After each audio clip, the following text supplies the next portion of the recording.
ইস! মশাটা কি না কামড় দিল! ইস! মশাটা এত জোরে কামড় দিল, আমরা হরহামেশাই এই কথাটি বলি। প্রকৃত অর্থে মশা কি কামড় দেয়? না। কামড় দিতে গেলে তার দাঁতের প্রয়োজন হয়। মশার কিন্তু দাঁত নেই। সে রক্ত খাওয়ার জন্য তার রক্ত চোষার নল আমাদের রক্ত খায়।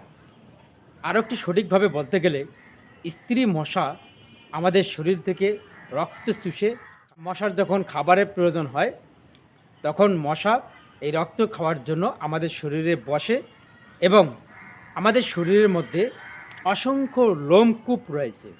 এই লোমকূপের ভিতর দিয়ে এই মশার সেই লম্বা একটি নল এই লোমকূপের ভিতর দিয়ে আমাদের শরীরের মধ্যে প্রবেশ করায় এবং সেখান থেকে তারা ইচ্ছামতো তাদের প্রয়োজন মতো রক্ত খেয়ে তারা সময় মতো আবার সেখান থেকে পালিয়ে যায়।